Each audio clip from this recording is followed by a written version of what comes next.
Welcome back to FAMWISE. In this lesson, we're going to be talking all about lifestyle for healthy cycles, and we'll be going into the pillars for healthy cycles and balanced hormones. Let's get into it.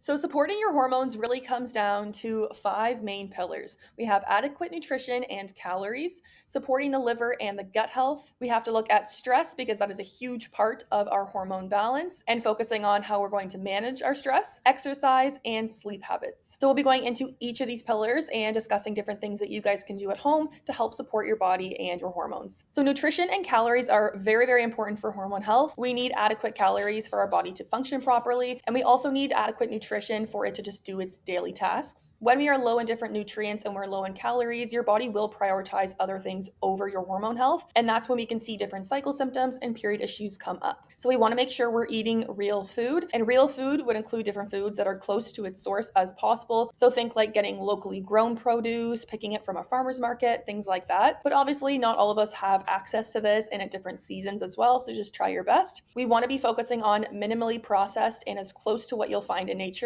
as possible. So when you're looking at the back of ingredients for packaged foods, make sure it has minimal ingredients and clean ingredients. Whole foods often won't have labels at all. Think like your potatoes, bananas, apples, things like that. These are often labelless and have simple ingredients and no additives. So great periods and healthy cycles require great nutrition, and healthy periods require adequate calories, macro and micronutrients. So macronutrients are substances we need in large amounts for our body to function properly and to give us energy. Micronutrients are what we need in small amounts, and that helps our body function optimally, and we must obtain these all from food. So macronutrients are your proteins, carbs, and fats, and your micronutrients are vitamins and minerals. Every cell in your body contains protein, and you require the amino acids in protein to build new cells, and many women actually underconsume protein. Protein is key to helping regulate the menstrual cycle and are the building blocks of life. So getting enough protein and enough different amino acids can help repair and maintain your hormones, your muscles, your organs. This is important for detoxification as well,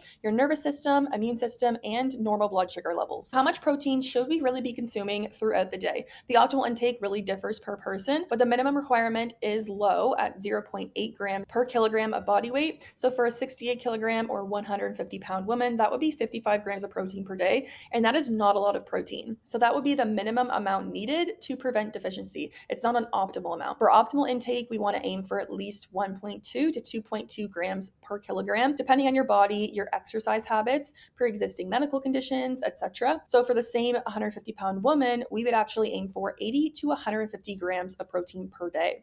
A good rule of thumb is aiming for about 30 grams of protein per meal. So about 1 ounce of meat or 1 egg equals 7 grams of protein. So really good protein sources are beef, lamb, pork, bison, venison, sausage, and bacon. You could do different types of poultry, fish, and seafood. You can include organ meats, which are great because they have different types of amino acids than like regular muscle meat. Plus they have really high vitamins and minerals. So that's one of your fertility superfoods. You could include bone broth, which is also very healing for your gut. Including eggs is a great fertility superfood. Cheese, yogurt, nuts, seeds, beans, and legumes can be eaten as well, depending on any sensitivities. And we want to strive for a variety of protein in our diet so we can get a good balance of different amino acids, vitamins, and minerals. For example, seafood is really high in protein, but it's also very high in omega-3 fatty acids, which is super important for inflammation. Red meat is high in iron, and organ meats have a very high profile of nutrients, especially B12. And ideally, we want to reach for organic, pasture-raised animals, but this can really be pricey, so do what you can.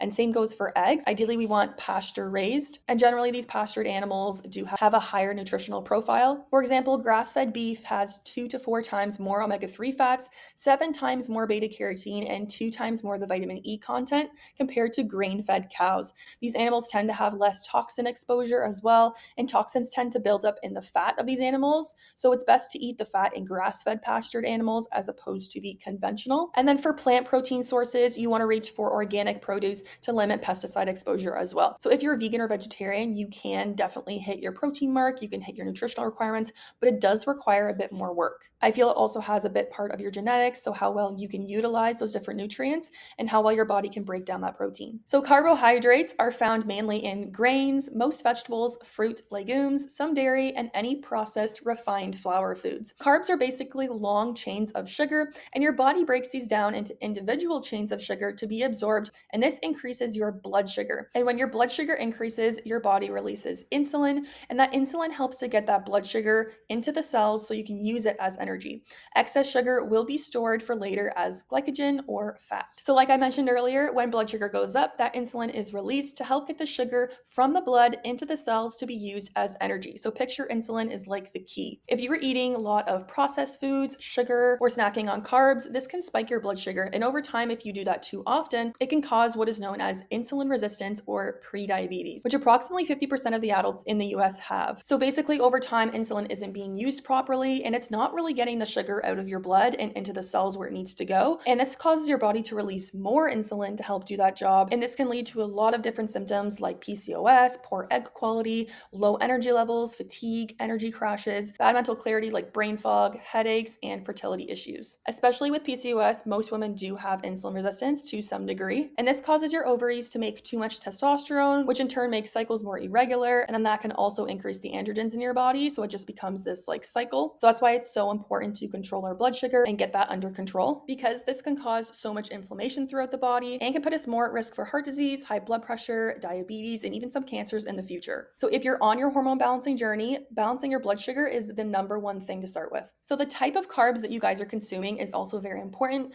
Unprocessed carbs are found in whole food, and generally these are higher quality, which have more fiber, vitamins, and minerals. Processed carbs are not found anywhere in nature and generally are low quality and low nutrients. So how many carbs should we really have each day? Now, I don't want you guys just like calculating this out, but really kind of feel how your body reacts to what food you're eating, and then you can judge and play around with what works for you and your energy levels best. So studies suggest that an intake of 100 to 150 grams of carbs on a 2,000 calorie diet is sufficient. So this level will drastically differ depending on your activity levels, your medical background, and your genetics. So if you are an athlete, you have PCOS, prediabetes, or insulin resistance, this will also differ. Lowering carbs generally is going to be better for that because, again, those carbs can cause that blood sugar spike. So just making sure that you're pairing enough protein and fats to balance that out. And remember that carbs are not the enemy. Carbs can be great for energy balance. They can help us feel more satisfied. We still need carbs, but we also need to be mindful about the choices that we're making with processed and unprocessed carbs, and then how much we're eating as well. So for a healthy body and healthy blood sugar response and hormones, we want to avoid those rapid fluctuations in blood sugar, and we want to balance blood sugar and insulin response. So these are some tips that you guys can include throughout the day to help bring down that blood sugar, get off that blood sugar roller coaster, which can help a lot of different symptoms like those irregular periods, PMS, moodiness, headaches, acne. So you never want to eat carbs alone as a snack. So if you're just having like a muffin, if you're going to do that, you're going to want to pair it with protein, fiber, and fat. So if anything, you can add like some nut butter or something to the muffin, have it with like a couple eggs just to help boost that protein, because you always want to pair your carbs with fat, fiber, and protein. Also, you should be eating regularly, approximately every 4 hours, not to the point where you're starving. This can also cause some high and low blood sugar swings and cause some different symptoms. So carrying some nuts on you or something like that can be really helpful in those situations. A great way to help lower the blood sugar spike after a meal is to eat your fibrous veggies first, your protein and fat second, and then lastly, your carbs. That can be a great hack. I know you can't do it every single time, like if you're eating a sandwich or something like that, but just whenever you can, if you're having more of like a meat, veg, and potato kind of dinner, this will spike your blood sugar less than if you were to start with the carbs. Another great hack is enjoying a starter salad with a vinaigrette dressing first, because just like the other one with having those veggies first, this fiber is going to help coat your stomach, and then that causes your blood sugar to spike less. If you have a small glass of water before your meal with 1 to 2 tablespoons of apple cider vinegar, that can help limit the blood sugar spike as well, just due to that acetic acid. Going for a walk after your meal can be a great thing to help burn off some of that energy. And exercise and weightlifting is amazing to help build muscle and help that insulin sensitivity. So like I mentioned, we want to have a balanced plate. So we want to have our complex carbs, our protein, healthy fats, and fiber. So for a healthy balanced plate, you want to aim for 2 or more cups of vegetables. So that would be about half your plate on the right there. You want to have 3 to 5 ounces of protein, so about the size of your palm. You can also include a half to 1 cup of starchy or carb-rich whole food. That can be like rice, potato, squash, and then 1 to 2 tablespoons of a healthy fat, so about the size of your thumb. Fats have historically been vilified, especially those saturated fats, but studies have actually shown that saturated fats have a net neutral effect on heart health. The effects of saturated fat on health health are dependent on the presence of other nutrients and dietary patterns. So if you're getting your saturated fat from like just eating fast food all the time, that's not giving you a lot of nutrients to work with. And then also you're getting a lot of other stuff along with that, like those carbs, probably some trans fat in there from the frying, and they always shove excess sugar in those buns. But if you were to get your saturated fat from like a grass-fed steak and you had some sweet potato along with that with some asparagus, that's a completely different diet than the other. So animal fats have been vilified a lot, but we actually can get a lot of different nutrients from these foods. Your steroid hormones like estrogen, progesterone, and testosterone and cortisol are synthesized from cholesterol, and cholesterol is found in animal fat. Our bodies can produce some, but really depending on how much you personally need, especially if you have a missing cycle or really irregular cycles, I would focus on the animal protein and getting enough fat in your diet, because we need a certain amount of fat on our bodies to have balanced hormones as well. So we need healthy fats in our diet. Fat provides energy to help you feel satisfied, and it's important for the production of hormones, brain health, heart health, and healthy skin. So if you find you have dry skin, I would maybe include more good fats in there to help that out. And fats actually help to absorb nutrients from other food, specifically those fat-soluble vitamins A, D, E, and K. Remember that fat does not make you fat. A low-fat diet is not a healthy diet, and you don't need to be afraid of healthy fats and those in quality animal-based products. When people talk about different types of fats and heart disease and inflammation, this really matters on what type of fat. So the main sources are animal fats, which include lard, tallow, duck fat, chicken skin, and fish. We have dairy fats, which include butter, ghee, heavy cream, whole milk, whole yogurt, sour cream, and cream cheese.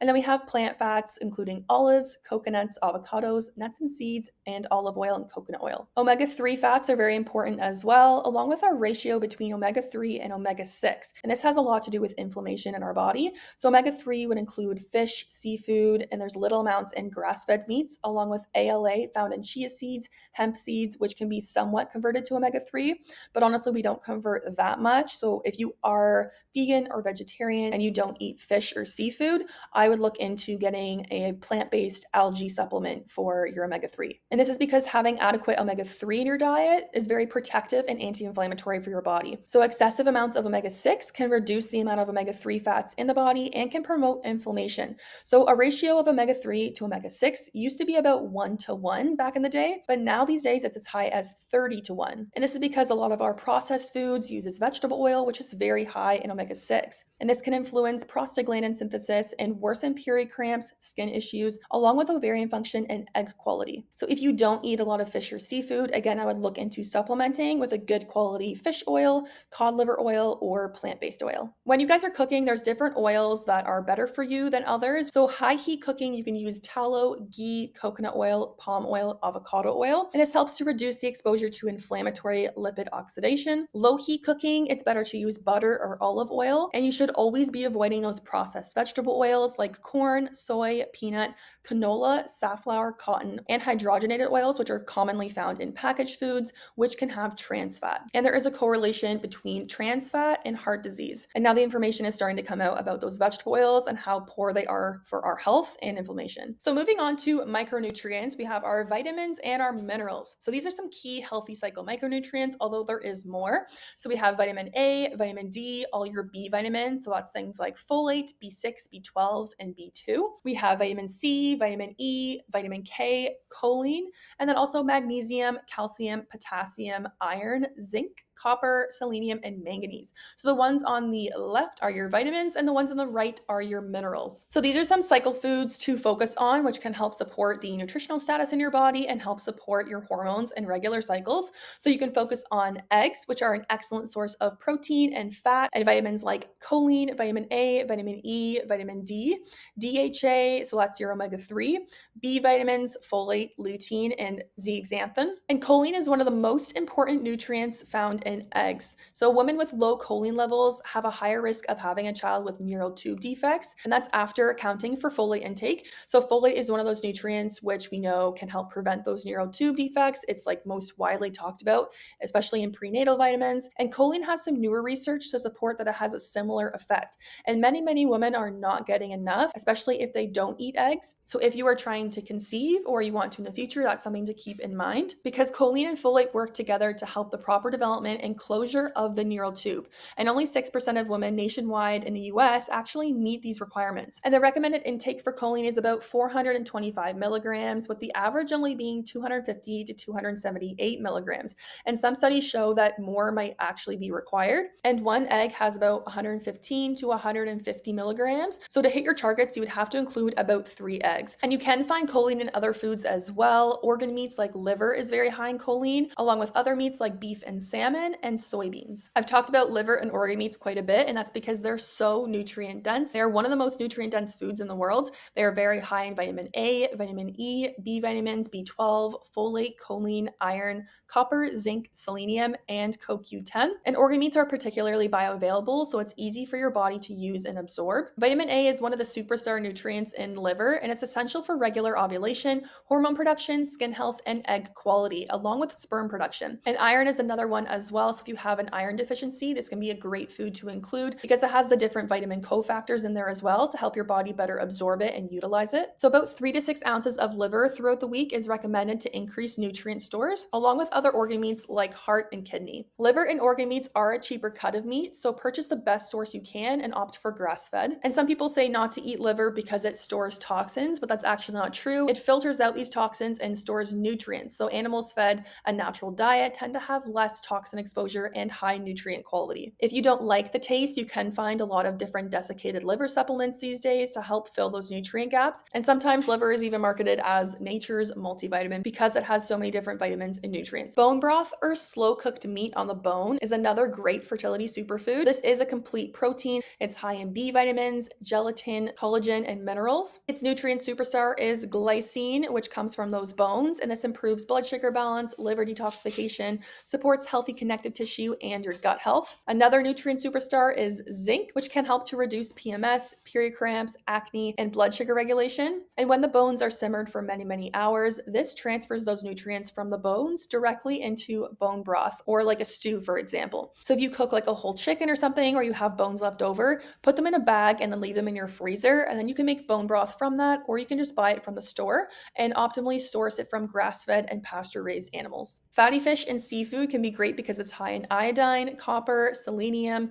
those omega-3s, vitamin D, B vitamins, choline, and zinc, with their nutrient superstar being omega-3, so that DHA and EPA, which can improve egg quality, potentially delaying ovarian aging and improve hormone balance. Approximately 95% of women at childbearing age don't consume adequate omega-3, so again, check out those supplements or include some fish. And the other nutrient superstar, iodine, can help your thyroid health, breast health, and your fertility. We want to avoid high mercury fish, so opt for salmon, sardines, shellfish, cod, rainbow trout, and pollock, and opt for those wild caught. Another thing you guys can remember is SMASH. So that's an acronym for fish that are really high in omega-3 and includes salmon, mackerel, anchovies, sardines, and herring. And you can still include tuna in your diet as well. Just opt for skipjack tuna as it's smaller and will have less heavy metals in it as well. And we always want to try our best to get wild caught instead of farmed because farmed can have a higher level of toxins in them and sometimes are not the best environment. Dairy can be included in a healthy diet to support hormones, and the superstars will be calcium, iodine, and vitamins A, D, E, and K. And not all dairy is created equal, so it's important to source whole fat, full fat, minimally processed dairy, and preferably grass-fed or pastured, organic or unhomogenized, and A2. So often dairy intolerances are caused by the inability to process casein, not lactose. So some people definitely do have lactose intolerance, but sometimes it's that A1 casein, which our bodies have a hard time processing and causes excess inflammation. So if you try just specifically A2 milk, which would be from A2 cows, goat, or buffalo, you might find some relief. So you can cut that out of your diet or switch to A2 for about 3 to 6 months and see if you get any differences in your symptoms. So try your best to opt for grass-fed or pastured dairy products because these significantly have higher fatty acids like CLA, which is conjugated linoleic acids, also have a higher quantity of fat-soluble vitamins like that A, D, E, and K. For women who are not vegetarian or don't consume any animal fat, dairy is a very important food to help you reach those fat-soluble vitamins needed. So it can be important to include like yogurt and cheese and milk in your diet. Fermented foods are a great great gut superfood. So we have our probiotics, B vitamins, and vitamin K2. And this fermentation can help make foods more digestible and provide beneficial probiotics, thus supporting your vaginal health, digestion, immunity, and your mental health. Because a lot of your mood has to do with your gut. So most of your serotonin production is actually made in your gut. So a healthy gut can have a lot to do with your mental health. So including some fermented foods can help diverse that bacteria. And mainly we want to have a diverse variety of foods, which can help widen the diversity of our gut bacteria. And then also if you've been on any antibiotics in the last year or two, fermented foods can help build your gut microbiome back up again after the antibiotics, because that can destroy a lot of your good and bad gut bacteria. And then of course you can look into supplementing with specific probiotics that can help your needs as well. So of course, adding vegetables and fruit is going to be an important part of a healthy diet and happy hormones. And it's pretty cool that the different colors of these fruits and vegetables represent the different phytonutrients and antioxidants that they have. So green vegetables are very high in folate and good for cervical health and egg quality. Red vegetables are high in lycopene and anthocyanins, which can help heart health and circulation and may reduce menstrual cramps. We have orange and yellow vegetables and fruit, which are high in beta carotene, which can be somewhat transferred to vitamin A, so that can help skin health, immune health,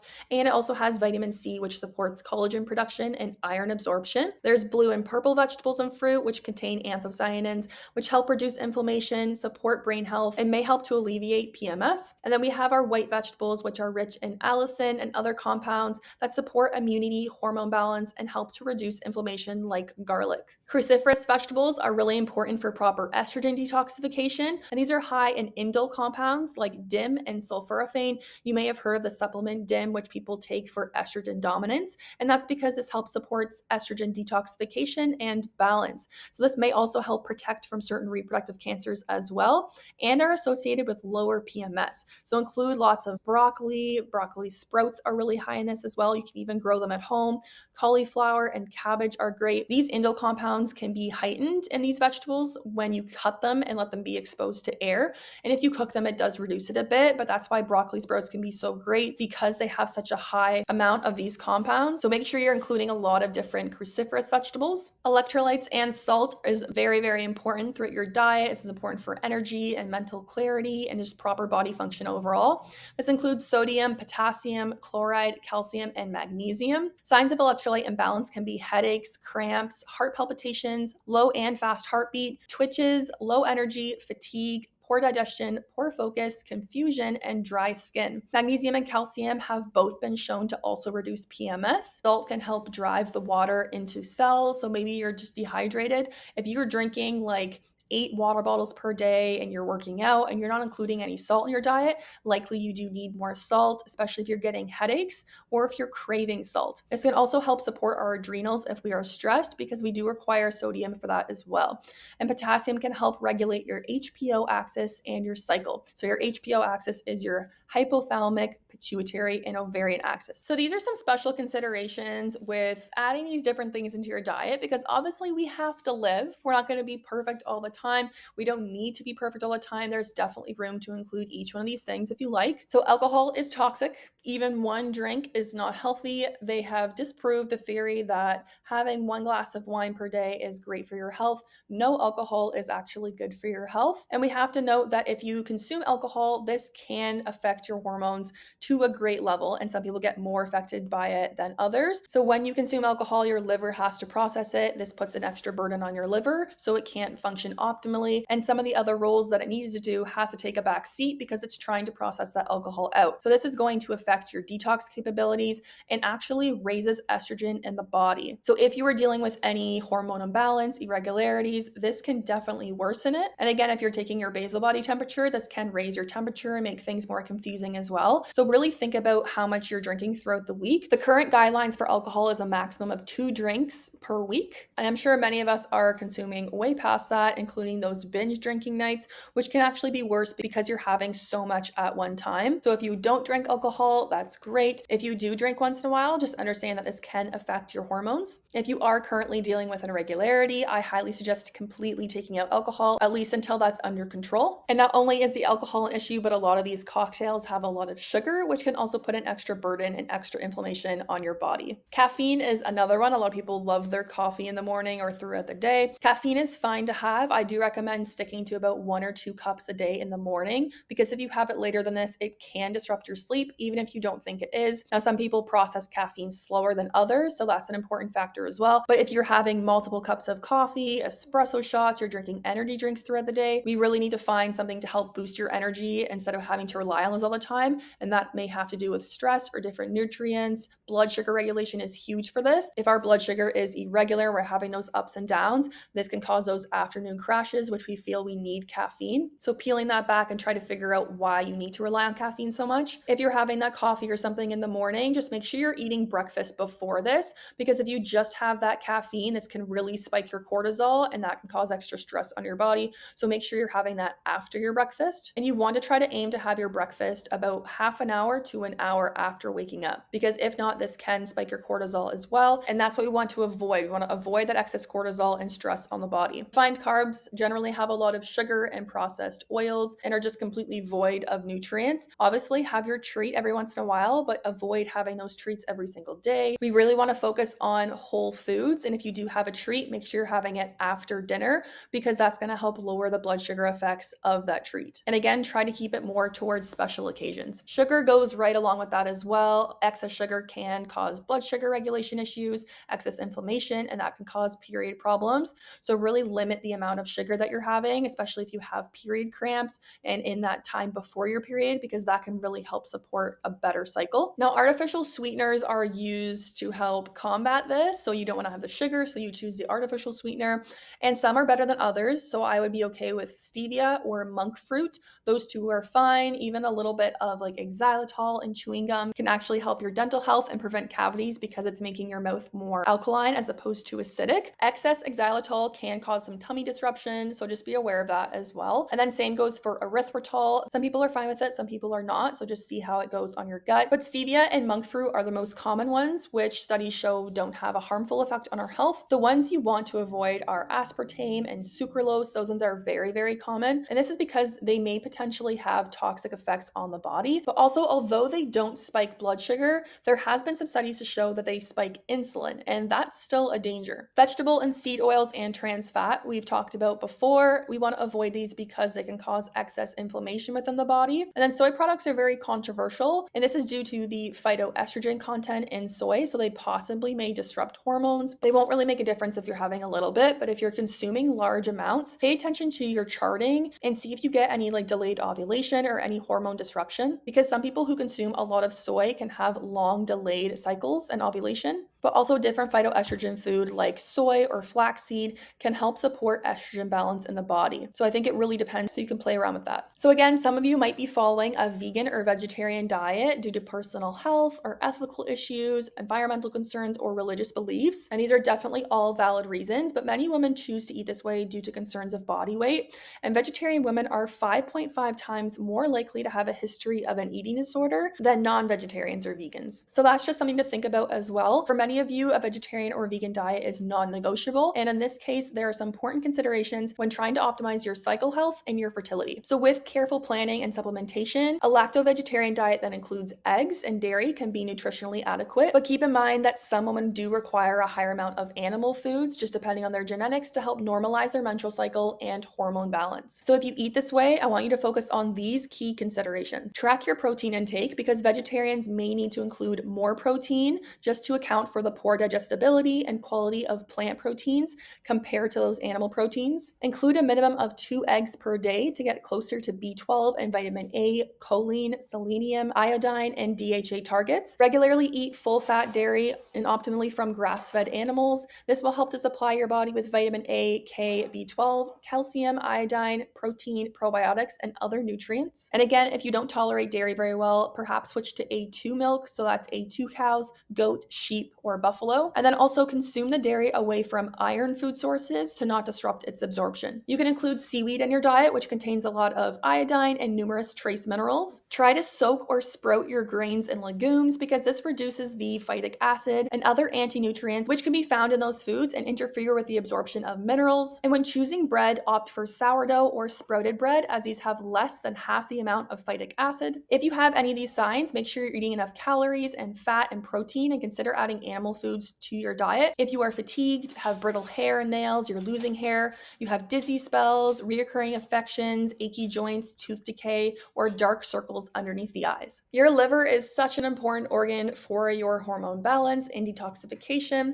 and is another key pillar in your hormone balancing journey. If you have a lot of period symptoms or acne, I would definitely consider looking at your liver. So you want to optimize your sleep. You need to eat enough protein for your liver to function adequately. You should be including cruciferous vegetables again. Include bitter foods like dandelion tea or beets can be helpful. Limiting poor quality processed foods and alcohol. Having warm lemon water with sea salt in the morning can be supportive as well. You want to make sure that you are opening your detox pathways through sweating and exercise, which is that lymph flow. You could try castor oil pack. There's a lot of different videos online which can help guide you through that. And then of course you can consider working with a functional practitioner or try a hormone test like the Dutch test, which can help you see the balance of your hormones and which pathways they're going down, because there are some different pathways which are more toxic than others. This test can also look into your glutathione levels, which is your body's master antioxidant. When we are supporting our liver, we also want to lower our toxin exposure as much as possible. And xenoestrogens are things that mimic estrogen within our body. So to help lower this, skip the hormonal birth control, which has a lot of synthetic estrogen. Switch to hormone-free meat and dairy. Make sure you are loving your gut. Your gut health is a very important pillar. This helps support your mood and your hormone balance. You want to make sure you're going to the bathroom at least once a day, optimally 1 to 3. That's because your stool can help rid your body of excess hormones and toxins that need to get out of your body. So you want to skip the hormonal birth control because this influences your gut microbiome. You want to make sure you are chewing your food at least 30 times to an applesauce consistency, along with eating in more of a calm state. A lot of us eat while watching movies, you're eating on the go. This can actually cause some digestive issues. So if you want to test this sometime, eat a meal like you normally would if you do watch things or you're eating on the go, and then just eat in a quiet, peaceful setting. Do a couple deep breaths before and see if your digestion improves. You want to eat organic whenever possible. Filter your drinking water again. Avoid alcohol. This can really mess up your gut health and cause some excess inflammation. Don't misuse antibiotics. Include probiotic foods. You want to include a variety of different types of fruits and vegetables because this can help the diversity of your gut microbiome. You can include bone broth or slow cooked meats for that glutamine and gelatin, which is great for your gut health. You could try marshmallow root or DGL, which is diglyceridated licorice, to soothe your stomach. So if you have any ulcers or damage, that can really help to soothe that. Digestive enzymes can help to digest your food as well and increase acidity if you're having some issues breaking down. So when you go to the bathroom, if you notice any larger food parts in your stool, that can suggest that you might need some help breaking down. Again, make sure you're chewing your food properly, but you might need that digestive enzyme. You could try digestive bitters before your meals, which are just a little tincture that you just drop on your tongue, and it's really bitter. This has a bunch of different herbs in it, which can help healthy digestion and those digestive juices to get flowing. And then again, make sure you're going to the bathroom 1 to 3 times per day. Optimizing your sleep is going to help you recover and have more energy throughout the day and help support your brain health and detoxing capabilities. So these are some tips to help you get a great night's sleep. So physically going outside and getting sunlight on your eyes, whether you're on a balcony or if you go on a walk, that can be great too. You want to aim for at least 10 to 15 minutes. If it's a bit cloudy, a little bit longer, so maybe about half an hour. And what this does is it helps to set your circadian rhythm so that you have a better day and night cycle. A lot of your body's processes are set on your circadian rhythm. This includes your digestion and your energy and your sleep. So by the time nighttime comes, your body's more prepared for sleep and you're ready to get a good night's sleep. And this also helps to improve ovulatory function. You'll want to sleep in complete darkness and minimize blue light exposure at night because this delays the onset of melatonin, which can help you get a good deep sleep. You'll want to limit caffeine consumption, especially past about 2 p.m. You'll also want your room to be cooler at about 19 degrees Celsius and then also pitch black as well to help you sleep. And if you're having trouble falling asleep and you're not asleep within about 30 to 45 minutes, you can get out of bed and move to a different area, maybe do some reading and then try again, just so you don't start making an association with your bedroom and having trouble sleeping. And then of course, having a comfy bed and pillow can be supportive as well. Exercise is another important pillar for hormone health as it can help build muscle, help your insulin sensitivity and blood sugar regulation. It can support your mood and your detoxing capabilities. And exercise improves estrogen metabolism and creates a net anti-inflammatory response in the body. You'll want to aim for at least 30 minutes of exercise daily. However, excess exercise can cause menstrual cycle disruption. So you'll want to watch for delayed ovulation, missed periods, premenstrual spotting, short luteal phase,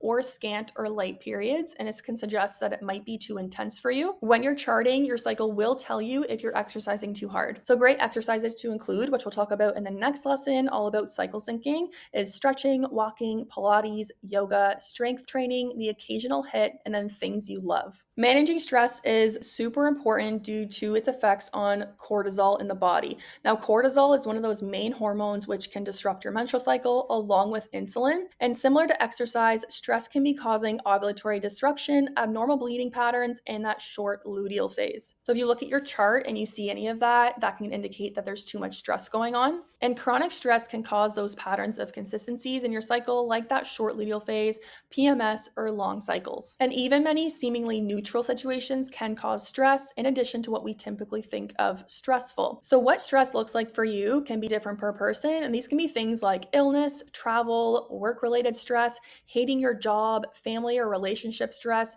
toxic relationships, caring for a sick or elderly relative, major life events, loneliness, lack of sleep, having a pessimistic view of the world, underlying infections, excess worry or negative thoughts, anger, lingering resentment, feeling helplessness or hopeless, excess sugar or caffeine, dieting, low calories or disordered eating, excessive exercise, rapid weight gain or loss, and some new medications and prescription. So all of these things can put stress on your body, and that can 100% show up in your cycle and cause period issues and fertility issues. And the reason that can occur is because our hypothalamus in our brain is the governor of our cycle, and it's really sensitive to different stressors. So if your hypothalamus dictates that you are too stressed, this can cause those period irregularities. It won't release those hormones that lead to the cascade to help grow that follicle and to help you ovulate, and that leads to period irregularities. So these are some ways that you can help to manage stress in your life. So you can cultivate mindfulness, so being in the present, not thinking about the past or the future. You can do some breath work, so doing like box breathing, which is 4 inhales, hold for 4,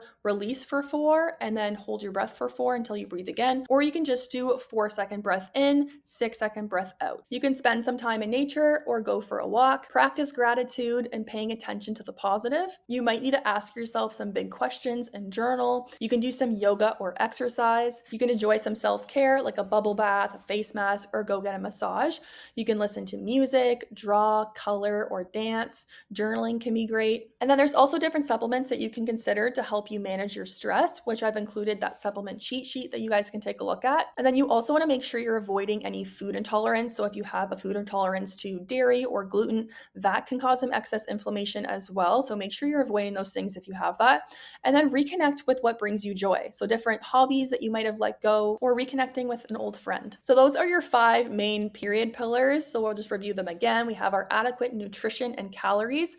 Make sure you are eating enough. We cannot sustain ourselves on that 1400 calorie diet because it's not going to give us enough nutrition, not enough of those macro and micronutrients. This is really important to make our brains feel safe for that hypothalamus to actually regulate our cycle. Our brain is going to shut down our cycles because it's not actually necessary for our survival, but it is really important for our health. You want to support your liver and your gut health to help support the elimination of hormones. You want to focus on stress reduction, exercise, and proper sleep. I hope you found that lesson helpful. There's a lot of different things that we can do to help support our cycles, but those are the basics that we need before we turn to other things. So before we just go right into supplements, try to see what you're actually doing in your life, which might be affecting your hormone balance, and make sure you're including those basics. It is impossible to have regular hormones and hormone balance if you're not getting proper sleep, if you're not eating enough, if you're not eating the right foods, you're not getting enough exercise, and you aren't managing your stress. So that's why that's so important to start there. If you guys have any questions about anything, you can put it in the FAMWISE community. And if not, I will see you in the next lesson all about cycle syncing.